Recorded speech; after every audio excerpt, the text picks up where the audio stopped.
Hello बच्चों, आज हम लोग कक्षा 12 केमिस्ट्री के अंतर्गत जो सॉल्यूशन चैप्टर चल रहा था उसके अंतर्गत लेक्चर नंबर 3 का अध्ययन करेंगे, जिसमें आज हम लोग बच्चों कोलिगेटिव प्रॉपर्टी ऑफ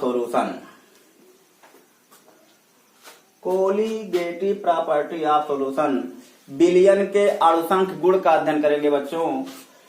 तो बच्चों, मैं हूं केडी सर और बच्चों ये जो वीडियो मैं बना रहा हूं बच्चों, ये मैं निरंतर अपने channel KD sir classes PCM पर अपलोड करता हूं। तो बच्चों, आप चैनल को सब्सक्राइब करें और बेल आइकन को भी प्रेस करें, जिससे आपको कोई भी नया वीडियो अपलोड हो तो उसकी सूचना आपको तत्काल मिल सके। और हाँ बच्चों, यदि वीडियो पसंद आए तो उसको लाइक करिए, कमेंट करिए और शेयर भी करें। तो चलिए बच्चों, आज का लेक्चर हम शुरू करते हैं। बच्चों, आज के लेक्चर में हम विलयन के अणुसंख्य गुण, बच्चों बहुत ही इम्पोर्टेंट टॉपिक है ये, बोर्ड एग्जाम की दृष्टि से बहुत ही इम्पोर्टेंट बच्चों। इस पार्ट से क्वेश्चन कुछ ना कुछ जरूर आएगा, श्योर है आएगा। तो बच्चों चलिए हम लोग वीडियो को स्टार्ट करते हैं। सबसे पहले बच्चों कोलिगेटिव प्रॉपर्टी। ये कोलिगेटिव प्रॉपर्टी क्या होती है बच्चों, जिसे हम हिंदी में कहते हैं अणुसंख्य गुण। तो बच्चों आप जानते हैं कि गुण जो है, किसी पदार्थ के गुणों को दो नेचर के आधार पर हम वर्गीकृत करते हैं, भौतिक गुण और रासायनिक गुण। तो बच्चों ये जो अणुसंख्य गुण है ये उनके भौतिक गुण के अंतर्गत बच्चों आता है। तो बच्चों विलयनों के जो भौतिक गुण हैं उनके विलय के एक निश्चित मात्रा में जो विलय की संख्या होती है उस पर ये डिपेंड करते हैं। विलय के एक निश्चित आयतन में विलय की कणों की संख्या पर कुछ विलयनों के भौतिक गुण निर्भर करते हैं। ये जो भौतिक गुण है इनका संबंध उस विलय, जो आपका विलय है उसकी संख्या मात्र पर निर्भर होता है। मतलब उसकी कितने कण विलय हैं इस पर डिपेंड करता है, ना कि उनकी संरचना क्या है, उनका संगठन क्या है, इस पर ये निर्भर नहीं होते हैं बच्चों। तो विलयनों के बच्चों इस भौतिक गुण को ही हम कहते हैं अणुसंख्य गुण। तो बच्चों विलयनों के कुछ भौतिक गुण विलय के एक निश्चित आयतन में विलय कणों की संख्या पर निर्भर करते हैं। इनका संबंध उनकी रासायनिक संरचना या संगठन से कोई संबंध नहीं होता है बच्चों। विलयनों के इसी भौतिक गुण को बच्चों हम लोग कहते हैं अणुसंख्य गुण। तो बच्चों अणुसंख्य गुण जो है एक भौतिक गुण है जो विलय के कणों की संख्या पर निर्भर करता है बच्चों। तो बच्चों ये था अणुसंख्य गुण। अब अणुसंख्य गुण की बच्चों परिभाषा आपने देख लिया। अब अणुसंख्य गुण में कितने लोग हैं, कौन कौन है, कैसे हम इनका अध्ययन करेंगे बच्चों। तो चलिए बच्चों हम लोग देखते हैं अणुसंख्य गुण के प्रकार। जो अणुसंख्य गुण आपने समझ लिया, आपने डिफिनीशन यहाँ देख ली। अब बच्चों हम आपको बताने जा रहे हैं टाइप्स ऑफ कोलिगेटिव प्रॉपर्टी। अणुसंख्य गुण जो आपकी हैं वो कितने प्रकार के हैं, इसके बारे में बच्चों हम अध्ययन करने जा रहे हैं। टाइप्स ऑफ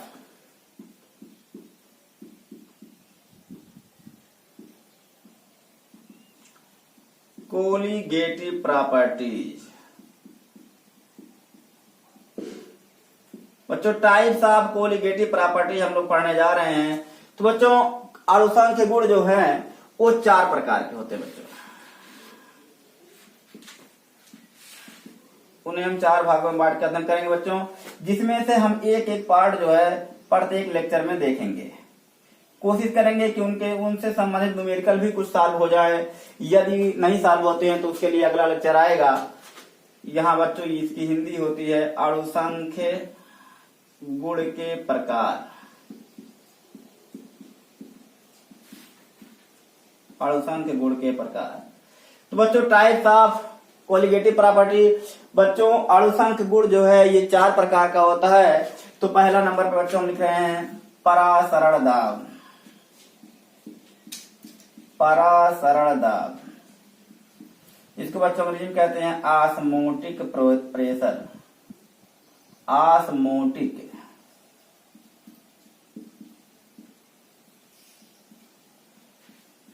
ऑस्मोटिक प्रेशर बच्चों। दूसरा है बच्चों वाष्प दाब का अवनमन,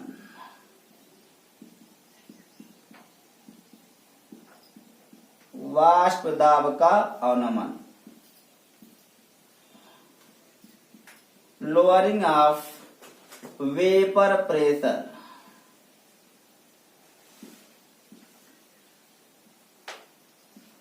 लोअरिंग ऑफ वेपर प्रेशर।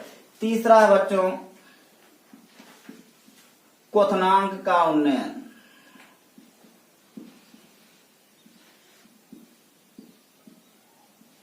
क्वथनांक का उन्नयन,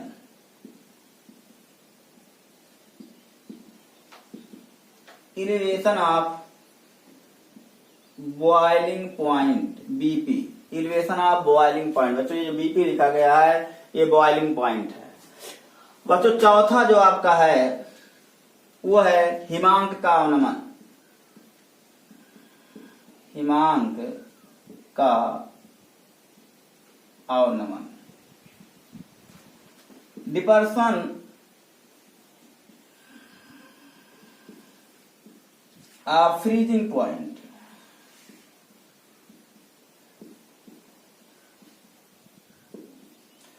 बच्चों ये जो अणुसंख्य गुण है आपने समझा कि विलयनों के जो भौतिक गुण है, कुछ भौतिक गुण वह विलायक के एक निश्चित आयतन में विलीन विलेय की कणों की संख्या पर निर्भर करते हैं। ये इनका संबंध उनके रासायनिक संरचना या संगठन से कोई मतलब नहीं होता है। तो बच्चों इसी विलयन के इसी गुण को ही हम अणुसंख्य गुण कहते हैं। ये अणुसंख्य गुण बच्चों 4 प्रकार के होते हैं। पहला बच्चों आपके सामने आ गया परासरण दाब, दूसरा बच्चों वाष्प दाब का अनुमान, तीसरा क्वथनांक का उन्नयन और चौथा बच्चों जो है आपका हिमांक का अनुमान। तो बच्चों ये 4 पार्ट है। हम इसमें से आज हम आपको बच्चों परासरण दाब बताएंगे आपको। ये काफी लंबा प्रोसेस है, लंबा चैप्टर है। तो ये जब हिमांक का अनुमान उसके बाद एक आएगा 1/2 फैक्टर, तो उसके बाद चैप्टर खत्म होगा। थोड़ा सा समय लगेगा बच्चों यहाँ तक पहुंचने में, हो सकता है 4 या 5 लेक्चर लग जाएं। बहुत ही इंपॉर्टेंट है बच्चों एग्जाम की दृष्टि से भी, और जो है क्या नाम है आपके जो तार्किक प्रश्न आते हैं उसमें भी बहुत ही इंपॉर्टेंट रोल अदा करता है ये। तो बच्चों चलिए हम लोग देखते हैं परासरण दाब। परासरण दाब क्या होता है बच्चों? ये जो 4 प्रकार हैं इनमें से पहला टाइप का जो है परासरण दाब, इसको हम पढ़ने जा रहे हैं बच्चों आज, परासरण दाब। तो बच्चों परासरण क्या होता है? तो सबसे पहले बच्चों कुछ हम एग्जाम्पल के माध्यम से आपको समझाने का प्रयास करते हैं। और बच्चों परासरण समझने से पहले आपको जो है एक होता है डिफ्यूजन, विसरण जिसे कहते हैं, विसरण हिंदी में कहते हैं बच्चों विसरण। विसरण आपको देखना पड़ेगा बच्चों। परासरण, परासरण दाब तो हम आगे पढ़ेंगे। अभी हम यहाँ लिखे थे परासरण दाब। पहले परासरण होता क्या है, परासरण होता क्या बच्चों, उसके बाद तब परासरण पढ़ेंगे। लेकिन परासरण को समझने के लिए बच्चों सबसे पहले हमें विसरण समझना पड़ेगा। विसरण क्या होता है बच्चों, यहाँ देखिए विसरण, डिफ्यूजन, डिफ्यूजन बच्चों, विसरण। बच्चों मान लेते हैं ये एक कोई पार्ट है और ये कोई ये मेम्ब्रेन, मेम्ब्रेन मतलब होता कोई झिल्ली है, ये कोई झिल्ली है जो इस पार्ट में 2 भिन्न प्रकार के सॉल्यूशन हैं उसको इसमें रखे हुए हैं। एक सॉल्यूशन इधर है बच्चों, एक सॉल्यूशन इधर है। ये कोई मेम्ब्रेन है, मेम्ब्रेन मतलब होता है बच्चों झिल्ली।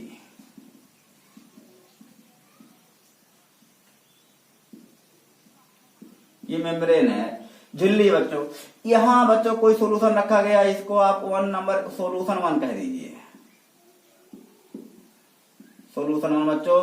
और इसको बच्चों सॉल्यूशन आप 2 कह दीजिए इसमें। तो बच्चों ये देखा जाता है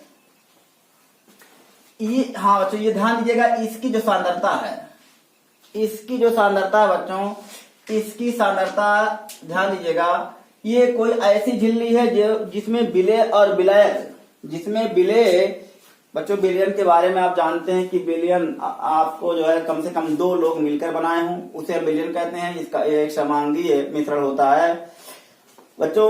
हम लोगों को जो पढ़ना वो समांगी विलयन है, क्या नाम बाइनरी विलयन है बच्चों, जिसमें केवल 2 ही लोग हैं, विलेय और विलायक। तो बच्चों ये सॉल्यूशन 1 है, ये सॉल्यूशन 2 है। इसकी सांद्रता बच्चों मान लेते हैं हम ज्यादा है और इसकी सांद्रता बच्चों कम है। बच्चों सांद्रता कम और ज्यादा से क्या मतलब है? सांद्रता कम या ज्यादा से बच्चों ये मतलब है कि जिसकी सांद्रता अधिक है उसमें विलेय के कुछ ज्यादा ही मात्रा घुली हुई है। जिसकी सांद्रता अधिक है इसका मतलब बच्चे हुआ उसमें विलेय, विलायक और विलेय दो लोग होते हैं, इसमें जो विलेय है उसकी कुछ ज्यादा मात्रा है और जो आपकी सांद्रता जिसकी कम है, जिस विलयन की, उसमें विलेय के कणों की या विलेय की मात्रा बच्चों कम है। तो बच्चों डिफ्यूजन विसरण में क्या देखा जाता है? विसरण में देखा गया कि अधिक सांद्रता बच्चों इसकी सांद्रता अधिक है, इसमें तमाम होल है बच्चों, ये यहां से विलेय के कण जो है उधर जाने लगते हैं। ये बच्चों यहां से विलेय और विलायक दोनों के कण और यहां से भी आने लगते हैं। और बच्चों ये कणों का, विलेय और विलायक के कणों का एक दूसरे के क्षेत्रों में जाना, विलेय और विलायक, बच्चों ध्यान दीजिएगा, जिसकी सांद्रता कम है वहां से विलायक के कण आएंगे और जिसकी सांद्रता अधिक है वहां से विलेय के कण जाएंगे। बच्चों सांद्रता में समझिए कि विलेय की मात्रा वहां अधिक है, विलेय की मात्रा जहां अधिक है वह विलयन अधिक सांद्र होता है अपेक्षाकृत दूसरे के। तो बच्चों ये विलयन अधिक सांद्र है तो यहां कम है विलेय, तो जहां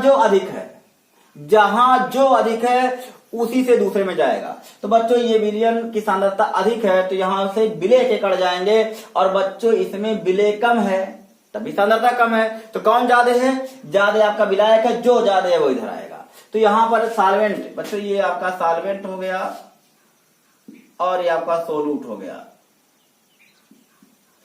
बच्चों यहां से सोलूट के कण, विलेय के कण और उधर से विलायक के कण एक दूसरे के, जो झिल्ली लगी हुई है इस झिल्ली के माध्यम से एक दूसरे के क्षेत्रों में चले जाते हैं।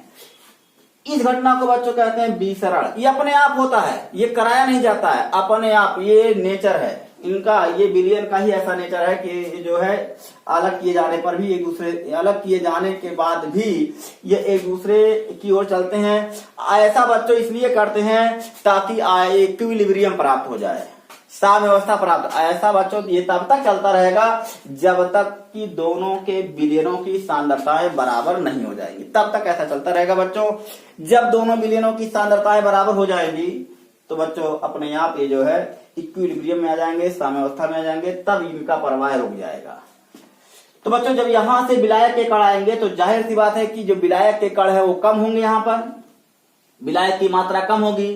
तो बच्चों विलायक की मात्रा कम होगी तो इसका मतलब यह हुआ कि विलेय, और यहां से विलेय जा रहे हैं तो विलेय के कणों की संख्या अधिक होगी। तो जल्दी से ये इस अवस्था में आ जाएंगे कि इस विलयन की सांद्रता और इस विलयन की सांद्रता, दोनों की सांद्रताएं क्या हो जाए? बराबर हो जाए। तब बच्चों इन सॉल्वेंट और सोलूट का जो एक दूसरे की ओर आवागमन है वह बाधित हो जाता है और रुक जाता है। तो बच्चों ये जो डिफ्यूजन आपका है, विसरण है बच्चों, इसमें विलेय और विलायक दोनों के कण एक दूसरे के क्षेत्रों में गति करते हैं, ये ध्यान रहे। ये बच्चों यह विसरण, ये बच्चों कोई मेम्ब्रेन है, ये मेम्ब्रेन मतलब होता है बच्चों झिल्ली। तो बच्चों विसरण समझ में आ गया। अब हम परासरण पे आते हैं बच्चों। परासरण क्या होता है? परासरण बच्चों जिस प्रकार आपने इसे देखा है विसरण को, ठीक उसी प्रकार बच्चों विसरण भी होता है, परासरण भी होता है, लेकिन कुछ कंडीशन है बच्चों। ये आपका एक पार्ट है बच्चों, यहाँ पर जो है एक हम मेम्ब्रेन लगा देना बच्चों। यहाँ पर जो मेम्ब्रेन लगाते हैं, जो झिल्ली लगाते हैं बच्चों, मेम्ब्रेन मतलब होता है झिल्ली, वो होता है सेमी परमिएबल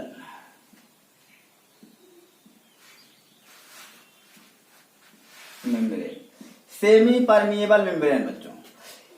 यहां बच्चों कोई सॉल्यूशन है इधर और इधर बच्चों कोई सॉल्यूशन, दोनों जो है दोनों सॉल्यूशन एक ही पार्ट में रखे गए हैं और दोनों अर्धपारगम झिल्ली द्वारा अलग किए गए हैं। Solution 1, solution 2। अब बच्चों मान लेते हैं इसकी सांद्रता इससे क्या है, जो ये सॉल्यूशन 1 है उसकी सांद्रता सॉल्यूशन 2 की सांद्रता से अधिक है बच्चों। ये हम आपको बच्चों बता रहे हैं परासरण। परासरण बच्चों ऑस्मोसिस, इसकी अंग्रेजी होती है बच्चों ऑस्मोसिस, परासरण। तो बच्चों विसरण आपने समझा। विसरण में देखा आपने कि विलेय और विलायक दोनों के कण एक दूसरे के क्षेत्रों में चल रहे हैं। ऐसा समझिए बच्चों, इसमें जो है सॉल्यूशन 1 है, सॉल्यूशन 2 है बच्चों। यहां पर इसको हम सॉल्वेंट कह दे रहे हैं, केवल सॉल्वेंट। इसमें कोई विलेय नहीं है, अभी इसमें कोई विलेय नहीं है। तो जाहिर सी बात है जब कोई विलेय नहीं होगा, जैसे मान लीजिए बच्चों ये पानी है और इसमें नमक घोल दिया गया तो सॉल्यूशन बन गया। ये शुद्ध पानी है, इसमें नमक वमक नहीं घुला है। स्पष्टतः जब इसमें नमक घोलेंगे, इसमें कुछ नहीं घोलेंगे, तो इसकी सांद्रता इससे अधिक ही होगी। तो बच्चों ये देखा गया क्या, जब दो भिन्न सांद्रताओं या एक विलयन है और दूसरा केवल जो दूसरा आपका है वो केवल विलायक है, इन दोनों को अर्धपारगम्य झिल्ली द्वारा। बच्चों अर्धपारगम्य झिल्ली क्या होता है बच्चों? झिल्लियां 3 प्रकार की होती हैं। एक होता है पूर्ण पारगम्य झिल्ली का मतलब बच्चे हुआ कि ये एक ऐसी झिल्ली होती है जिसमें से विलयन में कौन कौन लोग होते हैं बच्चों? विलेय और विलायक होते हैं। अगर ये विलेय और विलायक के कण किसी झिल्ली में से होकर के दोनों निकल जाते हैं तो कहलाते हैं बच्चों वो झिल्ली जो है पूर्ण पारगम्य है, मतलब किसी को रोक नहीं रही है बच्चों, ये है। और एक बच्चों होता है झिल्ली जो किसी को भी ना जाने दे, न विलेय के कण को ना जाने दे, ना विलायक के। बच्चों इनके बीच की अवस्था जो है वह है सेमी परमिएबल मेम्ब्रेन, जिसे कहते हैं बच्चों अर्धपारगम्य झिल्ली। अर्धपारगम्य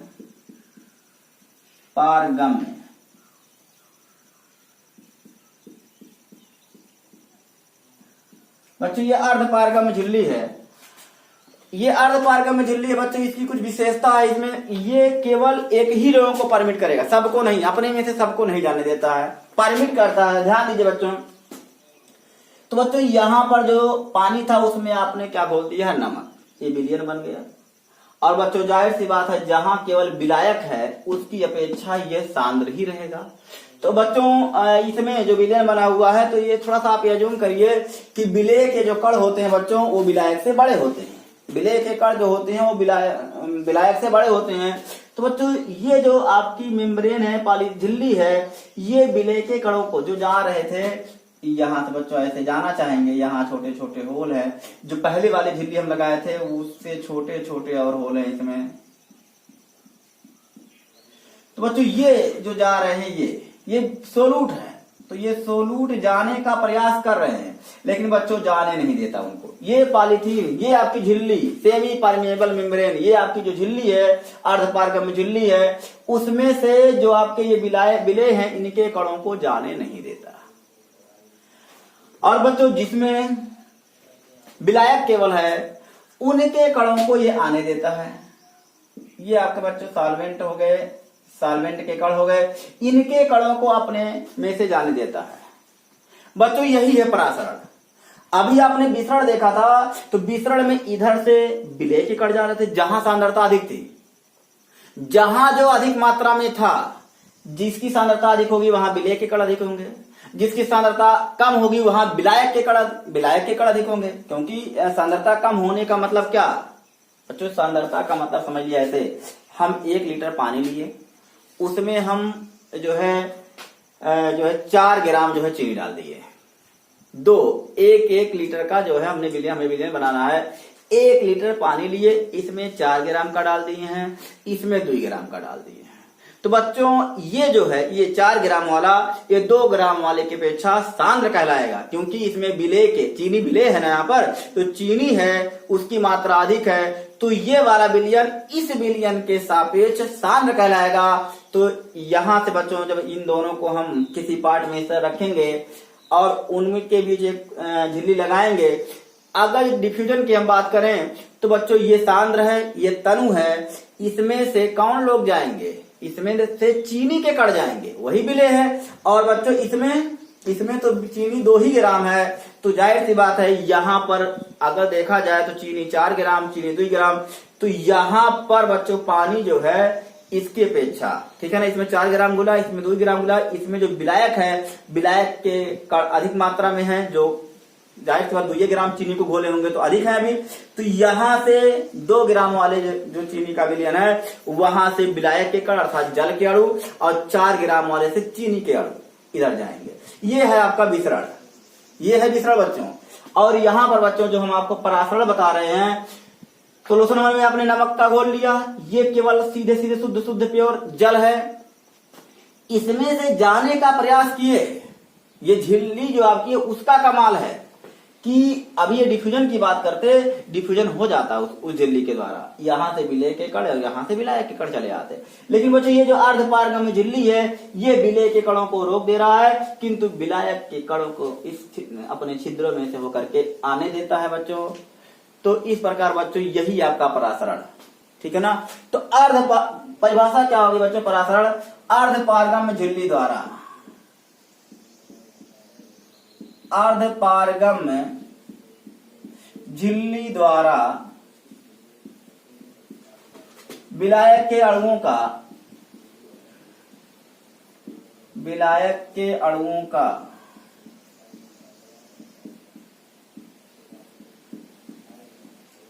कम सांद्रता के विलयन से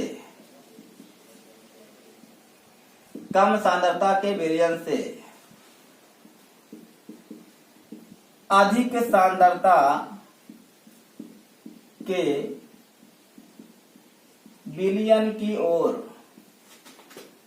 प्राकृतिक प्रवाह। बच्चों ये हम नहीं कर रहे हैं, जबरदस्ती प्रवाह नहीं कराया जा रहा, ये अपने आप इनका नेचर है, ये अपने आप विलायक के कण आ रहे हैं। विलायक सांद्रता के विलयन की ओर, यहां बच्चों फिर से देख लीजिए, अर्ध पारगम्य झिल्ली द्वारा विलायक के अणु का कम सांद्रता के विलयन से अधिक सांद्रता के विलयन की ओर प्राकृतिक प्रवाह बच्चों परासरण कहलाता है।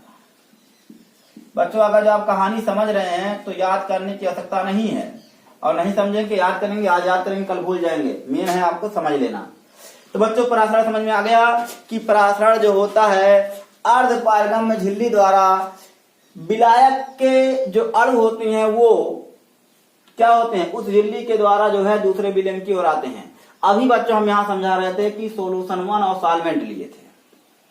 तो बच्चों इसमें शुद्ध विलायक है, इसमें विलय और विलायक दोनों हैं। इसमें विलय के कण जाना तो चाह रहे थे, लेकिन अर्ध पारगम्य झिल्ली में छिद्र छोटे हैं और आपके जो विलय के कण होते हैं वो बड़े होते हैं, वो नहीं जा पा रहे। ऐसे समझिए कैसे बड़े होते हैं, समझ लिए थोड़ा सा। ऐसे पानी और चीनी में पानी के कण आप जान रहे बहुत महीन होते हैं, आप देख नहीं पाते हैं, और लेकिन चीनी के कण को आप देख पाएंगे। तो जाहिर से वो चीनी के कण को नहीं जाने देगा, लेकिन जो है पानी के कण को जाने देगा।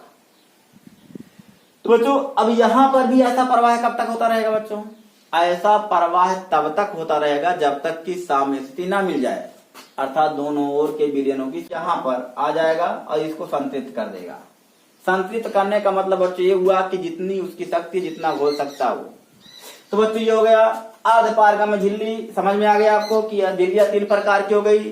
एक अपारगम्य झिल्ली जो अपने में से किसी को नहीं जाने देती है, एक होता है पूर्ण पारगम्य झिल्ली जिसमें से सब लोग चले जाते हैं, और एक होता है अर्ध पारगम्य झिल्ली जो विशेष कंडीशन में विलायक के कणों को परमिट करती है, जाने देती है।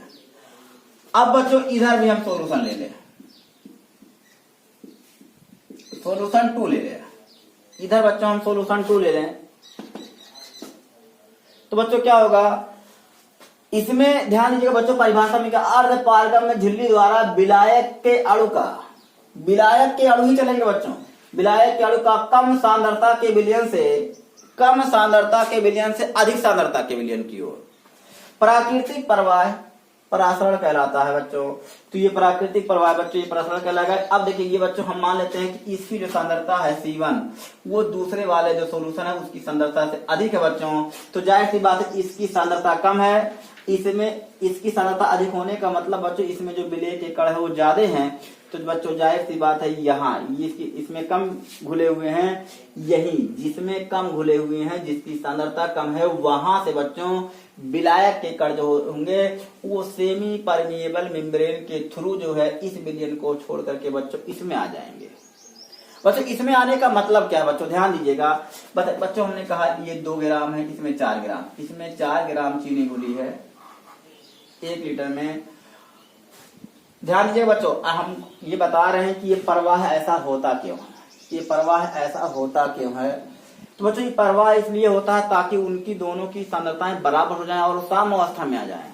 तो बच्चों ध्यान दीजिए, इसमें 4 ग्राम घुला हुआ, इसमें 2 ग्राम घुला, यहां से विलायक के कण आएंगे तो यहां इसका आयतन बढ़ेगा। आयतन बच्चों क्या होगा, बढ़ेगा। और बच्चों अगर जो आप देखेंगे मोलर सांद्रता तो N/V और N, ध्यान दीजिए इसमें से विलय के कण तो बच्चों जा नहीं रहे हैं, विलय के कण चले जाते हैं और विलायक के कण उधर से आते हैं, तो ये आपका बच्चों परासरण ऑस्मोसिस नहीं रह जाता, ये आपका डिफ्यूजन चला जाता विसरण में, जो पहले हम आपको समझाए हैं। केवल विलायक के कण जाएंगे बच्चों, ध्यान रखिए। तो बच्चों विलय के कण जा नहीं रहे हैं, ठीक। यहां पर जाहिर सी बात है बच्चों, जब इधर से विलायक के कण आएंगे तो इसका आयतन बढ़ेगा। आयतन बच्चों बढ़ेगा तो सांद्रता इसकी क्या होगी, कम। इसकी सांद्रता पहले अधिक थी और इसकी सांद्रता क्या होगी, कम होगी। और बच्चों यहां से विलायक के कण आ रहे हैं तो इसका आयतन क्या होगा, कम होगा।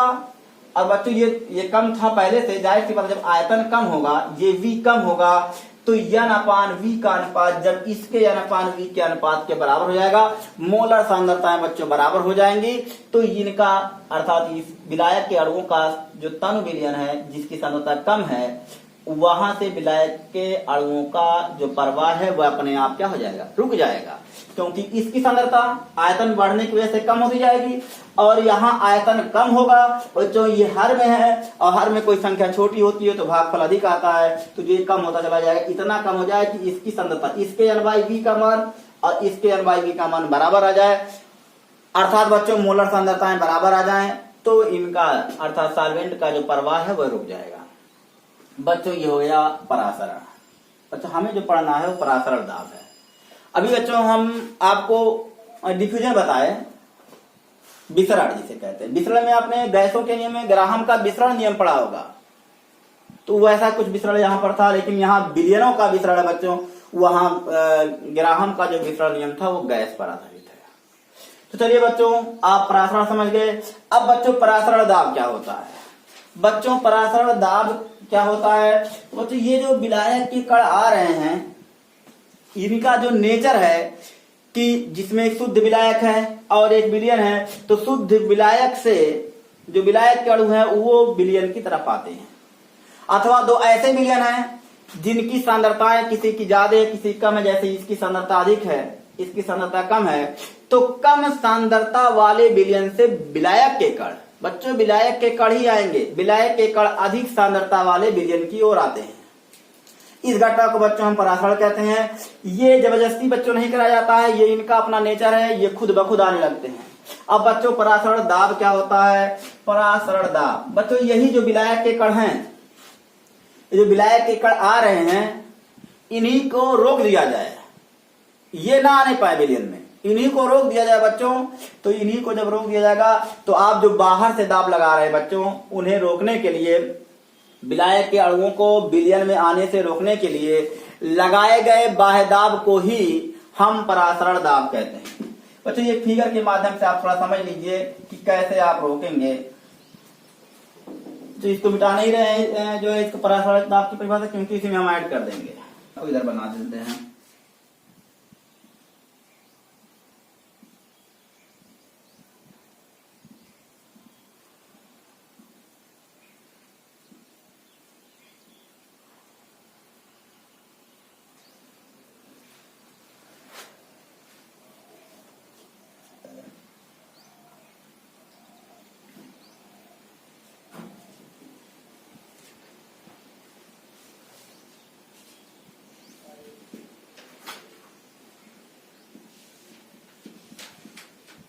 बच्चों ये पिस्टन हमने लगा दिया। बच्चों ये आपका सोल्यूशन 1 है, सोल्यूशन 1 है जिसकी सांद्रता C1 और इसकी सांद्रता बच्चों C2 है, तो ये C1 ग्रेटर देन C2। ये बच्चों सोल्यूशन 2 है, ये सोल्यूशन आपका बच्चों 2 है। इस विलयन की सांद्रता इसकी सांद्रता से कम है। बच्चों या तो ये विलायक ले लीजिए या तो सोल्यूशन लीजिए, ऐसा सोल्यूशन जिसकी सांद्रता कम हो। बार बार बताया जा रहा है विलायक के अणु, शुद्ध विलायक के अणु जो है विलयन की तरफ आते हैं। एक विलायक है और एक विलयन है, तो विलायक के अणु विलयन की तरफ आएंगे। लेकिन अगर दोनों विलयन हैं तो जो जिस विलयन की सांद्रता कम होगी उस विलयन में से जिसकी सांद्रता कम है उसके विलायक के कण जो होते हैं अधिक सांद्रता के विलयन की ओर आते हैं। तो बच्चों ये है, बच्चों ये एक समझिए दो पार्ट हैं। अब बच्चों इसमें बीच में हम जो है क्या कर दे रहे हैं, एक ये आपका जो है मेम्ब्रेन है, झिल्ली। कौन सी झिल्ली है बच्चों? अर्धपारगम्य झिल्ली। ये बच्चों अर्धपारगम्य झिल्ली है। अब यहां देखिए बच्चों, आपने कहा अभी जब इसमें एक हमने पार्ट बनाया था तो इसमें दो सोल्यूशन थे, जिसमें से विलायक जो कम सांद्रता का विलयन था या शुद्ध विलायक था, वहां से विलायक के कण जो है बच्चों अर्धपारगम्य झिल्ली द्वारा किधर आ रहे थे? अधिक सांद्रता के विलयन की ओर। तो बच्चों यहां पर भी वैसे है, इसकी सांद्रता C1 है, इसकी सांद्रता C2 है। तो बच्चों इसके विलायक के कण, ये बच्चों अर्धपारगम्य झिल्ली हम लगा दिए हैं। अर्धपारगम्य झिल्ली को बच्चों इसमें अर्धपारगम्य SPM semi permeable membrane, SPM बच्चों SPM सेमी परमिएबल मेम्ब्रेन। तो बच्चों सेमी परमिएबल मेम्ब्रेन हो गया, ये अर्धपारगम्य झिल्ली है बच्चों। अब यहां से विलायक के कण इस झिल्ली में से जो उनका नेचर है, विलय के कण जाना चाह रहे थे लेकिन जाने नहीं दिया था, विलायक के कण को आने दे रहा था क्योंकि उनके कण छोटे होते हैं। तो बच्चों यहां से विलायक के कण आएंगे, आ रहे हैं, अब आ रहे हैं बच्चों। हमको अध्ययन क्या करना है? परासरण दाब, हमें चाहिए परासरण दाब। तो बच्चों वह न्यूनतम दाब जो विलयन की ओर लगाने पर विलायक के कणों को आने से रोक दे। जो दूसरे विलयन से विलायक के कण आ रहे थे उनको रोकने के लिए विलयन की ओर लगाया गया अतिरिक्त दाब ही आपका परासरण दाब है। तो आप देख रहे बच्चों इनका अपना नेचर है, इसमें किसी की जो जबरदस्ती नहीं है, ये अपने आप बच्चों यहां से इस झिल्ली के थ्रू इस विलयन में आ रहे थे। देखिए बच्चों हमने यहां एक पिस्टन लगा दिया, पिस्टन लगा करके बच्चों हम दाब बढ़ा दे रहे हैं, बच्चों। तो दाब बढ़ाएंगे तो बच्चों जाहिर सी बात है ये बिना पास्कल का नियम पढ़े हैं, ये जो दाब यहां लगेगा ये दाब बिना क्षय हुए पूरे विलयन में फैल जाएगा और यहां पर भी आके लगेगा बच्चों, ये यहां पर आके लगेगा। और बच्चों परासरण दाब बच्चों जाहिर सी बात है यहां से विलायक के कण आ रहे थे, अगर विलायक के कण आ रहे हैं उनको आप इधर से धक्का देंगे, उधर से आप आ रहे हैं इधर से हम धक्का दें, इतना धक्का दें कि आपको ढकेले नहीं, आपको ही रोक दें, आप पीछे ना गिरे वहीं रोक दें। जाहिर सी बात हम ज्यादा दाब लगा देंगे तो आप गिर जाएंगे, तो इतना दाब लगा दें कि यहीं रोक दे। तो यही एक्स्ट्रा दाब जो आप लगा रहे हैं यही दाब बच्चों आपका कहलाता है परासरण दाब। तो बच्चों विलयन की ओर लगाया गया,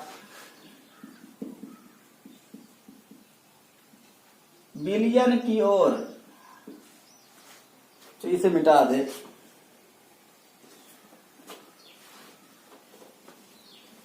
तो बच्चों आप समझ पाए कि जो है परासरण दाब क्या है, बहुत ही इजी तरीके से हमने आपको समझा दिया कि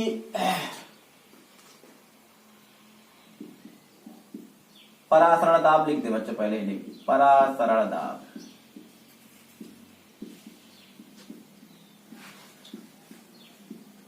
ऑस्मोटिक प्रेशर,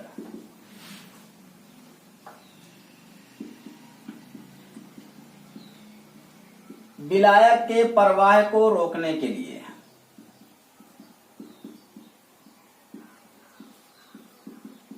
इसकी बच्चों परिभाषा किताब में कई तरीके से मिलती है, लेकिन सबसे आसान तरीका जो हम आपको समझाए हैं, अगर इस फिगर को ध्यान में रखेंगे तो आप समझ जाएंगे कि एक्स्ट्रा दाब लगा देंगे, वहीं रोक दीजिए, वही दाब क्या है आपका परासरण दाब है। क्योंकि जब इस घटना को जब अपने आप आ रहे थे इसी घटना को परासरण कहते हैं, उनको रोकने के लिए जो दाब लगाया गया वह परासरण दाब है।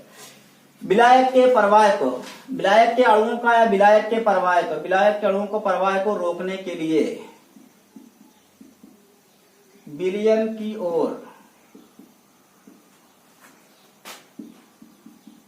लगाए गए अतिरिक्त न्यूनतम, बच्चों ये शब्द न्यूनतम पे भी ध्यान दीजिएगा कि आपको इतना ज्यादा नहीं दाब लगा देना है कि बेचारा विलायक वापस चला जाए, वापस में न जाए वहीं रुका रहे, नहीं गिर पड़े हो। दाब लगा दे रहे हैं। विलायक के प्रवाह को रोकने के लिए विलयन की ओर लगाए गए अतिरिक्त न्यूनतम दाब को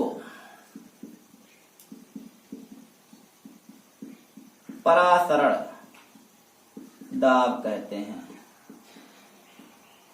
बच्चों किसी किसी किताब में इसे पाई से निरूपित करते हैं, किसी किसी किताब में पी से। बच्चों हम यहाँ पी से निरूपित करेंगे। तो बच्चों विलायक के कणों के प्रवाह को रोकने के लिए विलयन की साइड से इधर से दाब लगाएंगे, इधर से दाब लगा देंगे बच्चों, तो ये सब आप भरभरा के चले आएंगे। ये तो बैठे हो तो टाड़ देगा, वो ऐसे भी आना चाह रहा था और आप दाब लगा देंगे इधर से ना, तो ये सब भर इसमें से चले आएंगे इधर। तो ऐसा नहीं बच्चों, इधर आ रहे हैं तो जिधर आ रहे हैं इधर से दाब लगाइए, इधर लगाएंगे तो इनके अपोजिट हो जाएगा और आप इनको रोकने में सक्षम है। हाँ, आप दाब इतना लगाइएगा कि ये रुक जाए, बहुत ज्यादा दाब, इसलिए न्यूनतम दाब इतना दाब लगाइए कि उनको रोक दीजिए बस। बच्चों विलायक के कणों के प्रवाह को रोकने के लिए विलयन की ओर लगाए गए अतिरिक्त एक्स्ट्रा आप दाब लगा रहे हैं, अतिरिक्त दाब, इसमें कुछ दाब पहले से रहता है बच्चों, हर विलयन का अपना एक दाब होता है, इसलिए कहा अतिरिक्त न्यूनतम दाब को बच्चों परासरण दाब कहते हैं। अब बच्चों परासरण समझ लीजिए, डिफ्यूजन समझ लीजिए, परासरण दाब समझ लीजिए बच्चों, ये आप चित्र के माध्यम से भी व्याख्या कर दिए। अब बच्चों इसमें आता है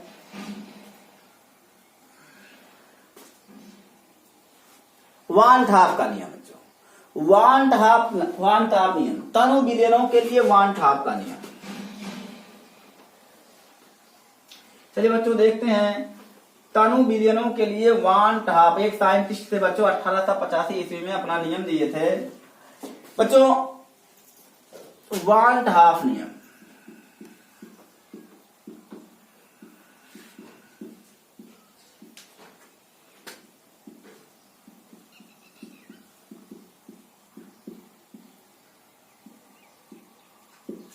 तनु विलयनों का वान ठाप नियम बच्चों, van't Hoff rules for dilute solution.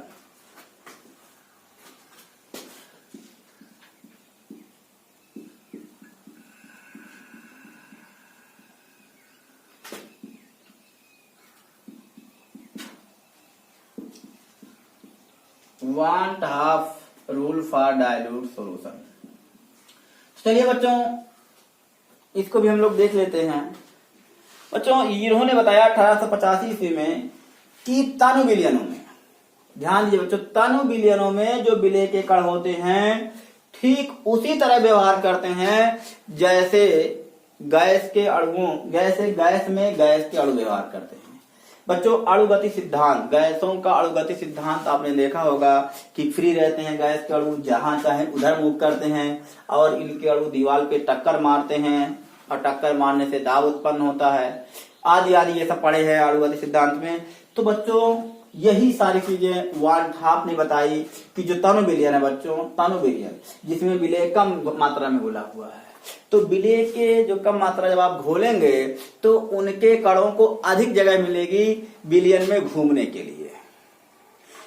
तो बच्चों वान ठाप ने यही 1885 ईस्वी में यही बताया, क्या बताया बच्चों, कि तनु विलयन के जो गुण हैं ठीक उसी प्रकार तनु विलयन में विलय के कण व्यवहार करते हैं जैसे गैस के अणु गैस में व्यवहार करते हैं, अर्थात फ्री होते हैं, चलते हैं इधर उधर, जिगजैग गति करते हैं, टकराते हैं और दीवार पे टक्कर मारते हैं। जैसे गैस कण टक्कर मारते हैं वैसे विलय के कण भी जो है टक्कर मारते हैं। तो बच्चों यही है वान ठाप का नियम। इन्होंने बच्चों बताया, वान ठाप ने बताया कि स्थिर ताप पर, बच्चों यहाँ पर हम एक जो है फार्मूले का डेरिवेशन करने जा रहे हैं और प्रयोगों द्वारा पाया भी गया है। तो बच्चों ये आप समझ गए कि 1885 ईस्वी में जो इन्होंने अपना नियम बताया कि तनु विलयन के में जो विलय के कण होते हैं ठीक उसी प्रकार व्यवहार करते हैं जैसे गैस के अणु गैस में व्यवहार करते हैं। वो फ्री होते हैं, जहां मन कहे वहां मूव करते हैं, दीवारों पे टक्कर मारते हैं जिसके कारण दाब उत्पन्न होता है। तो बच्चों यही रीजन यहाँ पर भी है। अब बच्चों हम आते हैं वान ठाप नियम। बच्चों वान ठाप नियम पे हम आते हैं तो इसमें इन्होंने बताया बच्चों बायल वान ठाप नियम और ताप दाब नियम। बच्चों इन दोनों नियमों को मिलाकर हम जो है परासरण दाब के लिए व्यंजक प्राप्त करने जा रहे हैं। परासरण दाब के लिए व्यंजक, परासरण दाब के लिए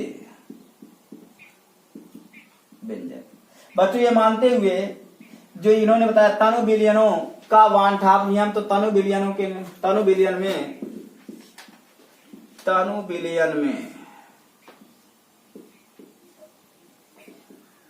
विलेय के कण गैस के अणुओं की भांति व्यवहार करते हैं।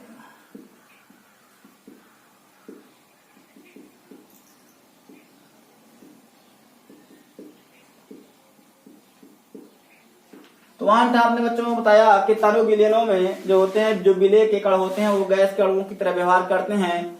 तो वो गैस के अणु जो सिद्धांत है, गैसों का अणु होते सिद्धांत, उसी के टाइप की व्याख्या यहाँ पर भी बच्चों ये दे रहे हैं। मतलब कुल मिला के बच्चों ये कहने का मतलब है कि एकदम फ्री है। उन पर गैस के अणुओं में क्या था, देखिए अब थोड़ा सा हम अणुगत सिद्धांत बता दे रहे हैं। एक बर्तन में यदि कुछ गैस है तो बच्चों उसमें क्या है, जो गैस के अणु होते हैं वो समान साइज के होते हैं। नंबर 2, उनके अणु इधर उधर जिगजैग गति करते हैं। तो ये तनु विलयन में भी ये करते हैं और इनके कण भी समान होते हैं। और बच्चों जब तनु विलयन में तनु विलयन है तो कम लोग घुले होंगे, तो बच्चों विलेय के कणों को घूमने के लिए ज्यादा जगह मिल जाएगी। ऐसे अणुगति सिद्धांत में कहा गया था कि गैस का अपना आयतन, गैस के अणुओं का अपना आयतन संपूर्ण गैस की तुलना में नगण्य होता है, अर्थात कहीं भी गति कर सकते हैं। ऐसे तनु विलयन में जो विलेय के कण है जब कम मात्रा में घुले हैं तो उनके लिए घूमने के लिए अलग ज्यादा स्पेस मिल जाएगा, ज्यादा गति करेंगे। नंबर 4 बच्चों, जो गैस के अणु होते हैं बर्तन की दीवार पे टक्कर मारते हैं जिसके कारण दाब उत्पन्न होता है। तनु विलयनों में बच्चों भी यही उन्होंने कहा कि विलेय के जो कण होते हैं बर्तन की दीवार पे टक्कर मारते हैं, दाब उत्पन्न होता है। तो यही सब रीजन है और इनका अपना आयतन पूरे आयतन की तुलना में बहुत कम होता है। ये सब चीजें हैं बच्चों। तो परासरण दाब के लिए व्यंजक बच्चों, इसमें देखिए बताया गया है। नंबर 1 बच्चों 2 नियम है, बायल वान हाफ नियम।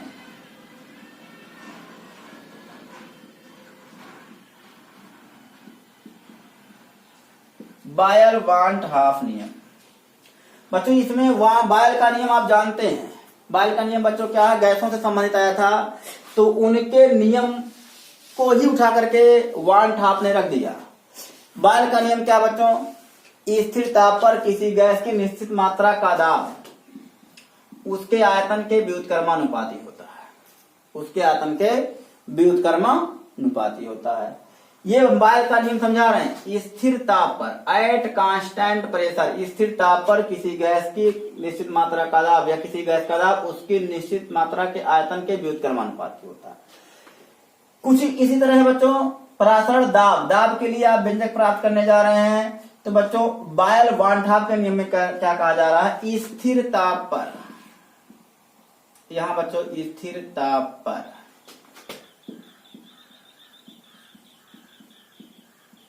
बच्चों ये सब तनु विलयनों के लिए है। स्थिर ताप पर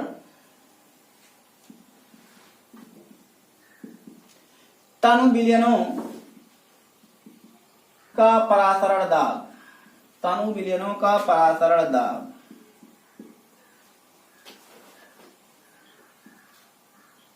उनकी मोलर सांद्रता। बच्चों मोलर सांद्रता, इसीलिए पहले बच्चों दूसरे लेक्चर में हम आपको बता चुके हैं 4 प्रकार की सांद्रताएं बताए हैं। सेकंड ये कौन सा लेक्चर है बच्चों, ये तीसरा लेक्चर है ना। सेकंड लेक्चर में हमने आपको बताया था। पहले लेक्चर में हमने आपको जो है W/V, V/V, ppm ये सब बताए थे हम आपको। स्थिर ताप पर तनु विलयनों का परासरण दाब उनकी मोलर सांद्रता के समानुपाती होता है, मोलर सांद्रता के समानुपाती होता है। बच्चों ये ठीक कुछ उसी तरह लग रहा है जैसे इनका नियम है, इसीलिए बायल वान हाफ नियम कह दिया गया। बच्चों यदि हम परासरण दाब को P से निरूपित करें तो P समानुपाती।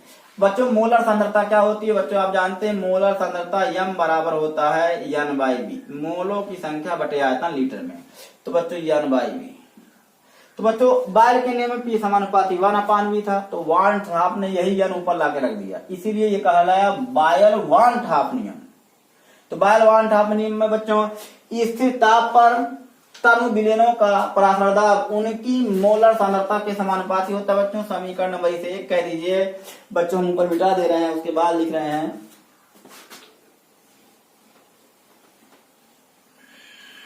दूसरा बच्चों ताप दाब नियम है। दूसरा बच्चों ताप दाब।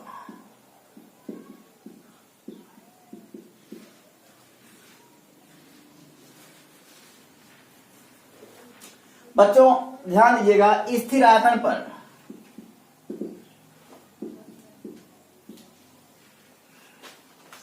स्थिर आयतन पर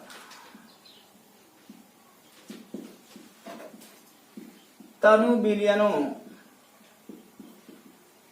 का परासरण दाब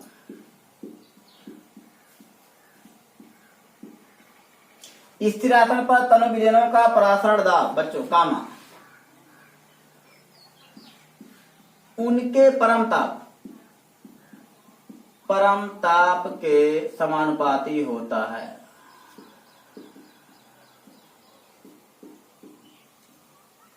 बच्चों ताप दाब के नियम में एकदम सेम यही थी। स्थिर आयतन पर वहां जहां हम तनु विलयन लिख रहे हैं वहां पर गैस लिखा जा रहा था। ताप दाब के परम ताप के अनुक्रमानुपाती होता है। बच्चों परम ताप क्या होता है? परम ताप जो ताप केल्विन पैमाने पे मापा जाता है उसे हम परम ताप कहते हैं। तो बच्चों परासरण दाब ये P हो गया, ये समानुपाती बच्चों हो जाएगा क्या? Capital P। समीकरण नंबर बच्चों 2। बच्चों समीकरण नंबर 1 है, समीकरण नंबर 2 है बच्चों, दोनों का आपस में मिला दीजिए तो P समानुपाती N/V और यहाँ बच्चों T आ जाएगा। N/V और T दोनों बच्चों, ये भी P है, ये भी P था, ये भी P है, तो P समानुपाती ये बच्चों अंश में है, ये भी अंश में, जो अंश में है वो अंश में, जो हर में है हर में। बच्चों प्रयोगों द्वारा देखा गया जो यहाँ समानुपाती चिन्ह जब भी हटता है तो बच्चों एक नियतांक आता है। तो बच्चों यहाँ जो नियतांक आ रहा है यह नियतांक बच्चों ठीक वही आता है जो गैस नियतांक आता है, सार्वत्रिक गैस नियतांक। तो बच्चों ये हो जाएगा N/V और RT, जहां बच्चों R जो है एक नियतांक है।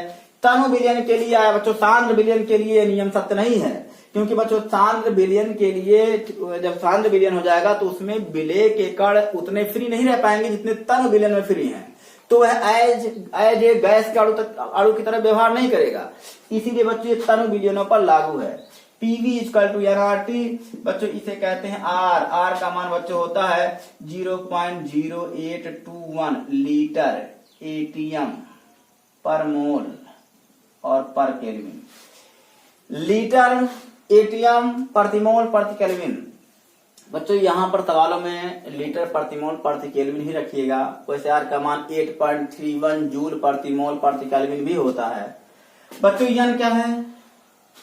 यन आपका है जो है जो विलेय है उसके मोलों की संख्या है, और वी बच्चों विलयन का आयतन है। आर आप समझ गए नियतांक है, टी परम ताप है, और ये जो P आपका आया हुआ है, तो बच्चों ये जो P आया हुआ है ये परासरण दाब है। बच्चों अगर हम कुछ इस तरह लिखें PV = NRT, PV = NRT बच्चों लिखें तो PV = NRT। तो बच्चों ये वही फार्मूला प्राप्त हुआ जो गैसों के लिए था, गैस समीकरण PV = NRT। जो गैस समीकरण होता है बच्चों ठीक याद करने की आवश्यकता नहीं बच्चों, ये आपको ऑलरेडी याद होगा यदि आपने पढ़ा है गैसीय लॉ। तो उसमें बच्चों ये बहुत महत्वपूर्ण सूत्र है PV, बच्चों ये V इधर आ गया, PV = NRT। तो बच्चों यही आपका जो है वान ठाप ने बायर और ताप दाब के नियम के आधार पर अपना तनु विलयनों के लिए अपना नियम दिया था। तो बच्चों आइए कुछ सवाल देख लेते हैं। चलिए बच्चों कुछ सवाल इस पे देख लेते हैं PV = NRT पे। एक आध दो क्वेश्चन देख लेते हैं बच्चों। देखिए क्वेश्चन नंबर 1,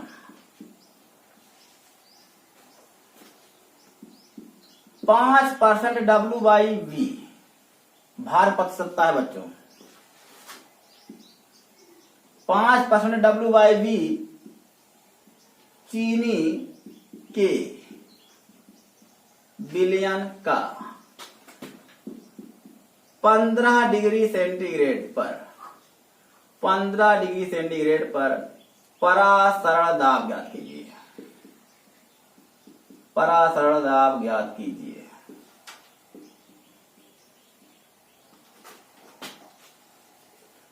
तो बच्चों ये जो है आपका यही में से क्लोज कर दे रहे हैं। ध्यान दीजिएगा बच्चों, 5% W/V वेट बाई वॉल्यूम प्रतिशतता है चीनी के विलयन का 15 डिग्री सेंटीग्रेड पर परासरण दाब की गणना करनी है। बच्चों परासरण दाब का फार्मूला अभी मिलता है P=N/V RT। तो बच्चों ध्यान दीजिएगा 5% W/V का मतलब हो गया ये 5 ग्राम मात्रा जो है विलेय है चीनी की। तो यहां देखिए चीनी की मात्रा W बराबर कितना 5 ग्राम। अब बच्चों आयतन है 5% अर्थात 100 ml आयतन में 5 ग्राम चीनी है। बच्चों लेक्चर नंबर 1 W/V आपको बताया गया है। विलयन का आयतन, बच्चों विलयन का आयतन कितना हो जाएगा 100 ml अर्थात 100 ml विलयन में बच्चों 5 ग्राम चीनी घुली हुई है। ठीक है बच्चों। और यहां चीनी का सूत्र बच्चों क्या होता है, चीनी का सूत्र बच्चों होता है C12H22O11। तो बच्चों हमें V पता हो गया। यहाँ देखिए V=100/1000 कर ले तो लीटर में बन जाएगा बच्चों, ये हो जाएगा 1/10 लीटर। बच्चों R का मान आपको पता ही है 0.0821 लीटर ATM पर मोल और केल्विन। बच्चों ये हो गया। बच्चों V पता हुआ, R पता हुआ, T बच्चों T दिया है 15 डिग्री सेंटीग्रेड। बच्चों डिग्री सेंटीग्रेड वाला जो टेम्परेचर है उसमें अगर 273 हम जोड़ लें तो बच्चों ये केल्विन में हो जाता है, परम ताप में हो जाता है बच्चों, ये हो जाएगा 288 केल्विन। 5 3 8 7 1 8। बच्चों RT भी पता है, निकाल ले बच्चों। यन मोलों की संख्या N बराबर W/V होता है M। बच्चों ये M उसका अणुभार है, M उसका अणुभार बच्चों। इसका ध्यान दीजिएगा ये चीनी है, चीनी का अणुभार बच्चों कार्बन का होता है 12, इसका 12 होता है, इसका 1 होता है, इसका 16 होता है। निकाल लेते हैं कितने कार्बन है 12, एक कार्बन का 12, 12 × 12 22 × 1 11 × 16। बच्चों इसे जब आप जोड़ेंगे तो 342 आता है। 12 × 144 और बच्चों ये 22 हो जाएगा।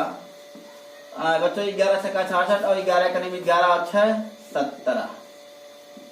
6 2 8 4 12 बच्चों 2 7 2 9 4 13 1 14 4 हासिल 1 1 2 1 हासिल 3 342 आ गया बच्चों। इसका अणुभार 342 आ गया। तो W=N बराबर W/M। W का मान बच्चों है 5 ग्राम 5/342। बच्चों हमें N का मान भी मिल गया, V का मान मिल गया, यहां से बच्चों में निकाल लिया। R का मान हम जान रहे हैं और T का मान दिया गया है बच्चों।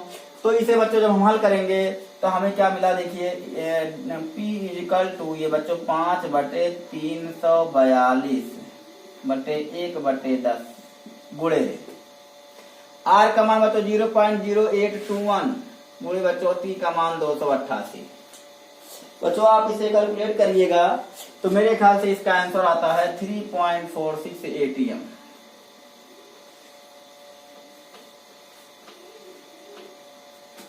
तो बच्चों इसे जब कैलकुलेट करते हैं तो ये आ जाता है 3.46 ATM। ATM मतलब क्या बच्चों, एटमॉस्फेरिक प्रेशर, वायुमंडलीय दाब। तो बच्चों ये हो गया। तो सवाल बहुत इजी है, जैसे गैस के क्वेश्चन को हम सॉल्व करते थे वैसे जो है इसके क्वेश्चन को सॉल्व कर रहे हैं।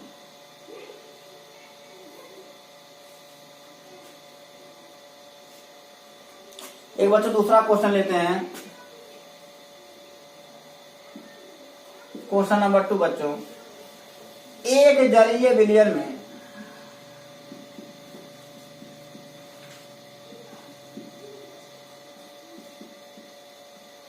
एक जलीय विलयन में 1.75 ग्राम चीनी 150 ml विलयन में उपस्थित है।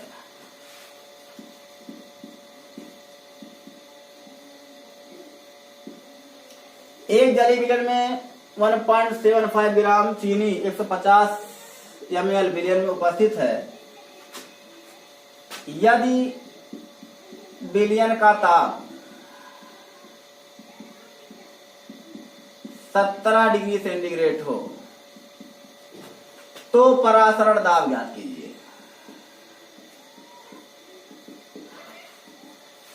बच्चों परासरण दाब ज्ञात करना है तो पुनः बच्चों आप देखिए चीनी की मात्रा, बच्चों सोल्यूशन है ये, सोल्यूशन वो सोल्यूशन नहीं जो आप पढ़ रहे हैं, ये मतलब इस सोल्यूशन का मतलब है चीनी की मात्रा W बराबर 1.75 ग्राम। चीनी का अणुभार बच्चों, चीनी का अणुभार, अणुभार बच्चों क्यों? क्योंकि बच्चों इसका सूत्र जो है आपका P बराबर N/V/RT लगाएंगे तो इसमें विलेय का अणुभार, विलेय के मोलों की संख्या की जरूरत पड़ेगी तो N यहाँ जरूरत पड़ेगी बच्चों, N/V/RT। तो यहाँ देखिए इसका अणुभार बच्चों 342 होता है। ना समझ में आया तो बच्चों निकाल लीजिएगा C12H22O11, ये चीनी का सूत्र है, इसका 12 होता है परमाणु भार, इसका 1 होता है, इसका 16 होता है, सबको जोड़ लेंगे जब 342 आ जाएगा।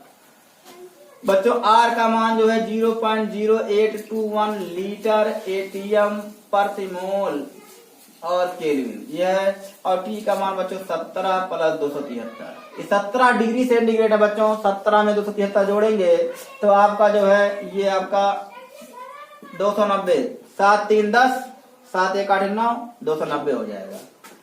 बच्चों सब कुछ तो पता हो गया, R पता हो गया, T पता हो गया, V बच्चों है कितना, V बराबर 150 ml। हम इसको अभी सवाल समय हम 1000 से भाग करके लीटर बना देंगे। तो बच्चों P बराबर हो जाएगा N का मान बच्चों W/N, अणुभार से भाग दे देंगे, अणुभार है बच्चों इसका 342 और VRT यहाँ W/M बच्चों ध्यान दीजिएगा 1.75 डिवाइड बाई 342, ये बच्चों 150 डिवाइड बाई 1000 है बच्चों, गुणे R का मान 0.0821 इंटू T का मान बच्चों 290।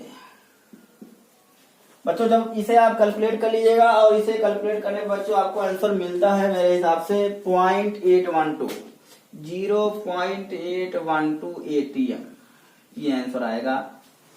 थोड़ा सा इधर आ सकता है बच्चों, हमने कैलकुलेट नहीं किया है, आप कैलकुलेट करिएगा, दाएं बाएं थोड़ा सा आएगा तो आप अचंभित मत होइएगा कि कैसे इतना आ गया। बच्चों ये सवाल लगाने का तरीका बताया गया है। तो बच्चों जो आपका कोलिगेटिव प्रॉपर्टी थी, 4 प्रॉपर्टियों में से एक प्रॉपर्टी परासरण दाब, ये आज खत्म हो गया बच्चों। अब अगले लेक्चर में, लेक्चर नंबर 4 में बच्चों हम पढ़ेंगे वाष्प दाब का अनुमान। सबसे पहले वाष्प दाब बहुत ही इंपॉर्टेंट नियम है, उसमें राउल्ट का एक नियम आता है, इसमें जो है वन हाफ का नियम आया। परासरण को बच्चों मापते कैसे हैं? परासरण दाब को मापने के लिए बच्चों बर्कले कई विधियां, 4-5 विधियां हैं, जिसमें सबसे इंपॉर्टेंट विधि है बर्कले हार्टले विधि। हालांकि वैसे पूछा नहीं जाता है, उतना इंपॉर्टेंट नहीं है।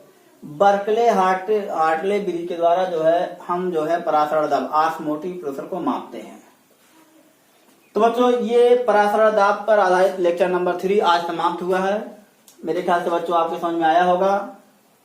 पढ़ाई करते रहिए बच्चों, ऑल द वेरी बेस्ट।